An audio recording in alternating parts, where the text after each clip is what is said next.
Hello, आप सभी का इस संस्कृत व्याख्यानम चैनल में हार्दिक स्वागत है।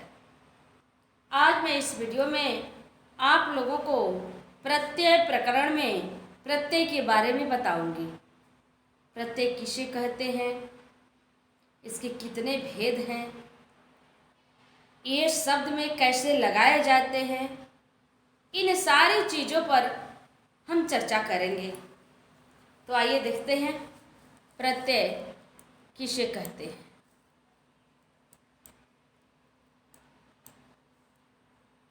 देखिए, प्रत्यय जो किसी शब्द के पीछे लगकर उसके अर्थ में परिवर्तन कर दे उसे प्रत्यय कहते हैं। चाहे संस्कृत हो या हिंदी हो, प्रत्यय की परिभाषा यही होगी। लेकिन हाँ, संस्कृत के प्रत्यय अलग होते हैं और हिंदी के प्रत्यय अलग होते हैं। देखिए यहाँ पर देखिए, प्रत्यय के मुख्य दो भेद हैं। कितने भेद हैं? मुख्य दो भेद हैं। एक कृदंत प्रत्यय और एक तद्धित प्रत्यय। एक क्या है? कृदंत प्रत्यय और एक क्या है? तद्धित प्रत्यय।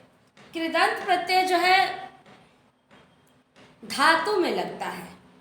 किसी भी धातु के पीछे यानी क्रिया का जो मूल रूप होता है उसके पीछे जो कृत प्रत्यय लगाया जाता है उसे ही हम कृदंत प्रत्यय कहते हैं। इससे बने हुए शब्द क्या हो जाते हैं? संज्ञा, विशेषण और अव्यय हो जाते हैं। और ये तद्धित प्रत्यय जो है ये क्या है? ये किसी संज्ञा, सर्वनाम, विशेषण या अव्यय में लगाया जाता है। ये तद्धित प्रत्यय क्या है? किसी संज्ञा, सर्वनाम, विशेषण या अव्यय में लगाया जाता है। तो आप कृदंत और तद्धित का मतलब समझ गए। बस इतना समझ लीजिए कि कृदंत प्रत्यय धातु में लगाया जाता है यानी धातु के पीछे, लेकिन तद्धित प्रत्यय किसी संज्ञा, सर्वनाम, विशेषण या अव्यय शब्द में लगाया जाता है। हम लोग आगे चलते हैं।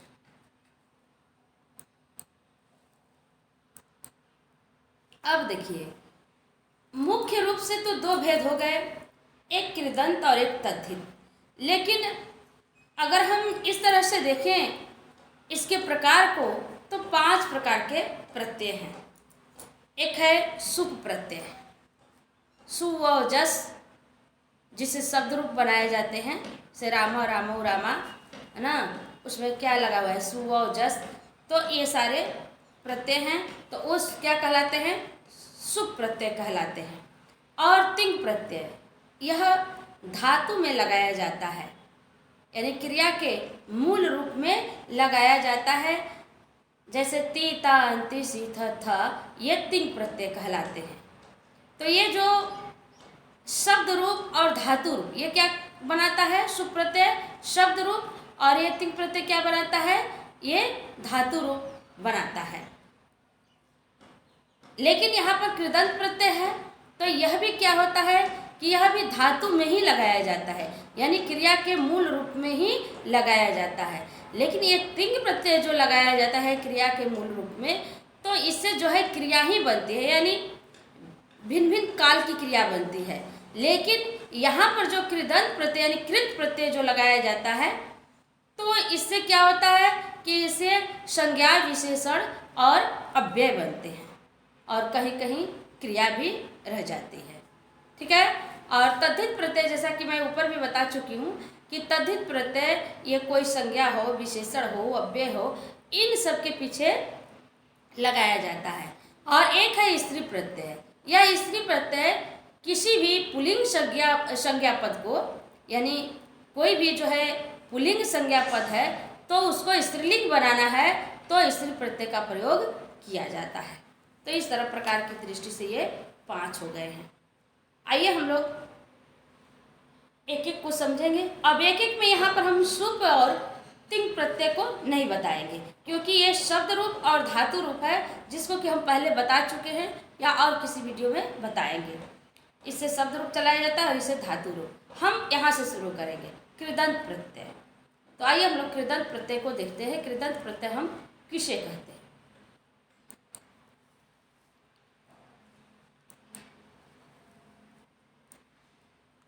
जैसा कि मैं ऊपर कृदंत प्रत्यय के बारे में बहुत चर्चा कर चुकी हूँ, ठीक वही चीज है कि क्रिया के मूल रूप अर्थात धातु के पीछे लगने वाले कृत प्रत्यय से बने शब्द को कृदंत कहते हैं।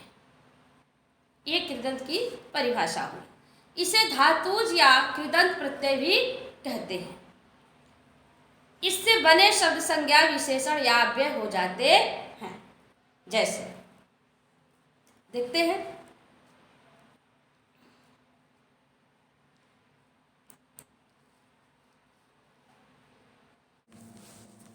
देखिए उदाहरण,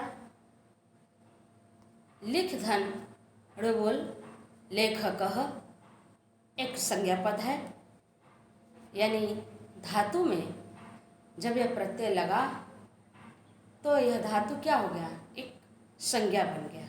उसी तरह से शिक्षधन ऋबुल शिक्षकः यानी शिक्षक, यह भी एक संज्ञा पद बना। और इसी तरह देखिए, पाधनियत पेय यानी पीने योग्य, दृश्य धनयत दृश्य देखने योग्य, गम धन कत्वा गत्वा यानी जाकर, पठ धन तुम पठितुम पढ़ने के लिए, यानी इस तरह से शब्द जो है बने। इन सब में जो है प्रत्यय लगे हुए हैं और ये सारे प्रत्यय क्या कहलाते हैं, कृत प्रत्यय कहलाते हैं। तो जब कृत प्रत्यय धातु के अंत में लगते हैं तो उस शब्द को हम क्या कहते हैं, कृदंत शब्द कहते हैं, या उसको हम कृदंत प्रत्यय कहते हैं। आगे और भी उदाहरण है, हम देखते हैं।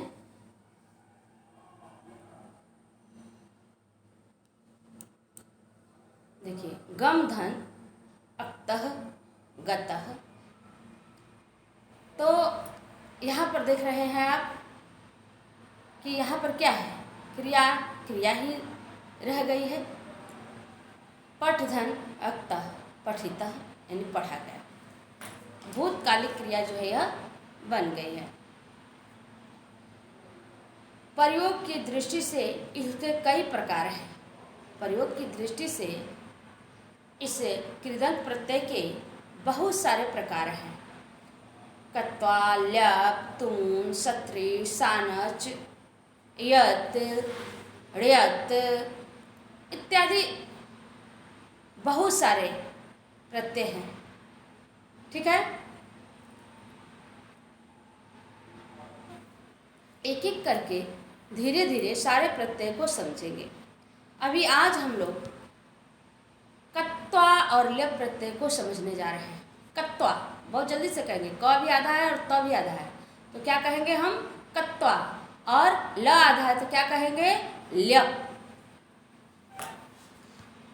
आपको एक चीज बता दे रहे हैं कि ये जो कत्वा प्रत्यय है, तो जब हम धातु के बाद लगाते हैं तो इसका जो है क क्या होता है, लुप्त हो जाता है, और क्या बच जाता है, केवल त्वा।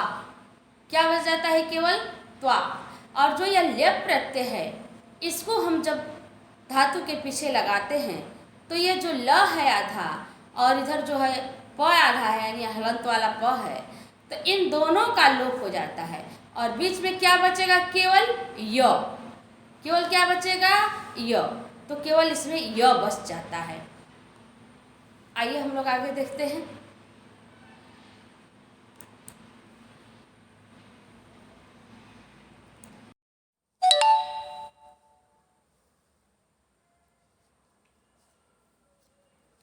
देखिए, हिंदी में जिन क्रियाओं में कर लगा रहता है उसमें कत्वा या ल्यप प्रत्यय लगता है। यदि क्रिया में उपसर्ग नहीं है तो कत्वा, और यदि क्रिया में उपसर्ग रहे तो ल्यप प्रत्यय का प्रयोग किया जाता है।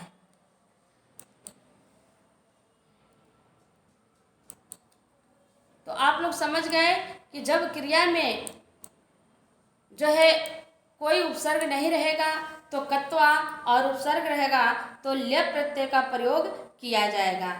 इसमें एक ही वाक्य में दो क्रियाएं होती हैं, जिसमें पूर्वकालिक क्रिया में कत्वा या ल्यप प्रत्यय का प्रयोग होता है। जैसे पठधन कत्वा पठित्वा यानी पढ़ करके। देखिए वाक्य है वह पढ़कर खाता है, एक पढ़कर और एक खाता है, इसमें दो क्रियाएं हैं।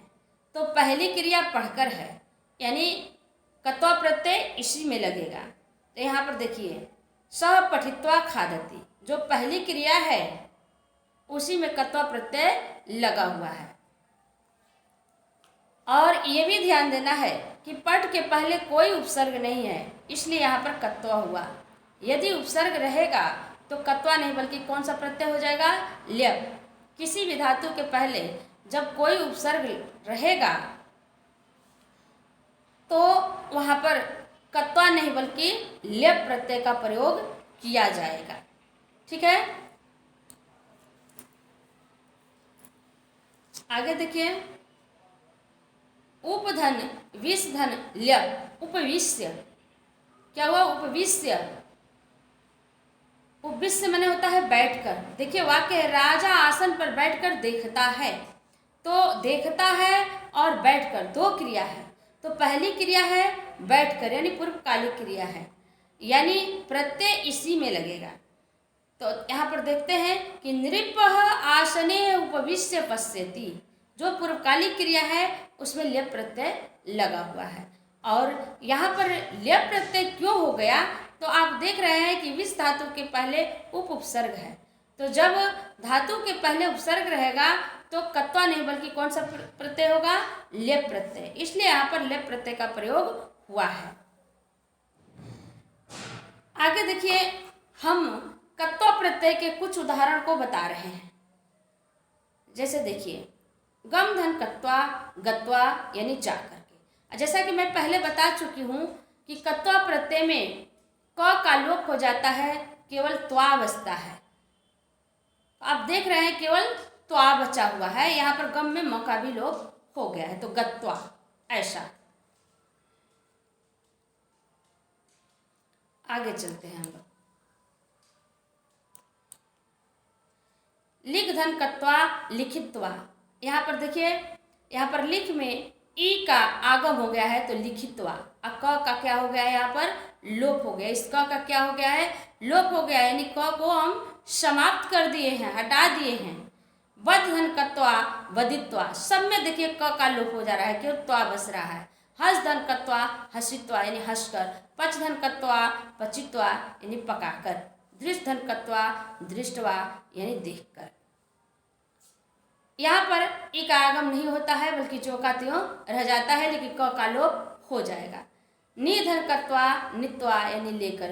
मृधन कत्वा यानी मृत्वा यानी मरकर। मैं बताई हूँ कि जो ऋकारांत है तो यहाँ पर ई का आगम नहीं होगा, क्योंकि पहले से ही क्रिया में स्वर लगा हुआ है री, तो इसलिए यह ज्यों का त्यों रह जाएगा, लेकिन क का लोप हो जाएगा तो क्या हो जाएगा, मृत्वा मरकर। हम लोग आगे चलते हैं।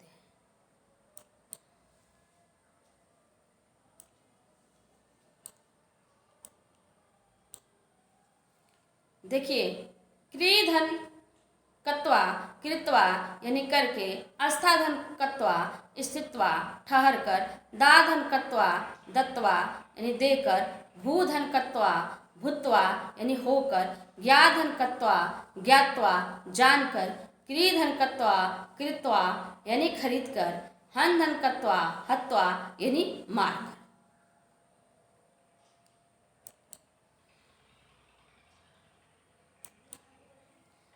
जी धन कत्वा जित्वा यानी जीत कर। ह्री धन कत्वा हृत्वा यानी हरण कर। तो आप लोग कत्वा प्रत्यय को अच्छी तरह से समझ गए। अब ल्यप प्रत्यय को हम लोग समझेंगे। ल्यप प्रत्यय में मैं बता चुकी हूँ कि जो ये ल है आधा, इसका और ये जो बाद वाला प है इसका लोप हो जाता है, तो क्या बचेगा बीच में, य, केवल य। क्या बचता है, य। आइए देखते हैं। उत्धन अस्थाधन ल्यप उत्थाय।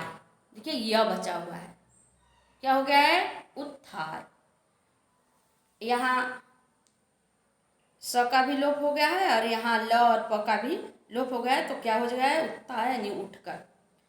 अनुधन भूधन ल्यप अनु उपसर्ग है, भू धातु है, ल्यप प्रत्यय है। ठीक है, अनु उपसर्ग, भू धातु, ल्यप प्रत्यय। अब आप देख रहे हैं ल्यप में जो ल है और यहाँ जो प है इसका लोप हो गया है, यानी इसको छुपा दिया गया है, तो बच गया क्या, य। तो क्या हो गया, अनुभूय। क्या हो गया, अनुभूय, यानी अनुभव करके। आधन निधन ल्यप। अब यहाँ देखिए ल और प यहाँ भी लोप हो गया है, तो क्या हो गया, आनीय, यानी ला करके। इसी तरह से विधन क्रीधन ल्यप विक्रिय, देख रहे हैं यहाँ भी लोप हो गया है, यानी बेचकर। देखिए यहाँ पर अधिधन क्रीधन ल्यप अधिकृत अधिकार कर। यहाँ पर आप देख रहे हैं कि अधि उपसर्ग है, क्री धातु है, ल्यप प्रत्यय है। तो अधि उपसर्ग आने की वजह से क्री में ल्यप लगा, क्री में क्या लगा, ल्यप लगा, नहीं तो क्या लगता, कत्वा। तो अधिकृत्वा नहीं होगा यहाँ पर, बल्कि अधिकृत्य, अधिकार कर। क्या हो जाएगा, अधिकार कर। कत्वा में भी कर लगा होता है, यानी उसकी क्रिया का भी जो अर्थ निकलता है उसमें भी कर लगा होता है, और ल्यप से बनी हुई क्रिया का जो अर्थ निकलता है उसमें भी कर लगा होता है। लेकिन बस उपसर्ग रहने और न रहने का अंतर है। यहाँ भी देखिए अ उपसर्ग है, त्रि धातु है और ल्यप प्रत्यय है। और ल्यप में जैसा कि मैं बता रही हूँ कि ल और प का लोप हो जाता है, तो क्या हो गया, औतिर्य। क्या हो गया, औतिर्य, उतर कर। अनुधन क्री धन ल्यप, अनु दिख रहे हैं यहाँ पर, उपसर्ग है, क्री धातु है, ल्यप प्रत्यय है। ल्यप में से ल और प का लोप हो जा रहा है, तो क्या बच गया, अनुकृत्य, यानी नकल करके। प्रधन ह्री धन ल्यप, यहाँ भी ल और प का लोप हो जाएगा, तो क्या हो जाएगा, प्रहृत्य, यानी प्रहार कर। आधन दाधन ल्यप, यहाँ भी ल और प का लोप हो जाएगा, तो क्या हो जाएगा, आदाय। यहाँ भी आप देख रहे हैं दा धातु है और आ क्या है, उपसर्ग है, इसीलिए यहाँ पर ल्यप प्रत्यय हुआ है।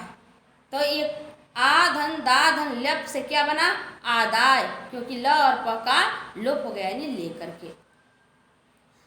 तो मुझे पूरा विश्वास है कि आज मैंने प्रत्यय के बारे में जो कुछ भी बताया है वो आप सबको समझ में आ गया होगा। आगे मैं और कुछ बताऊंगी, अभी के लिए इतना ही। धन्यवाद।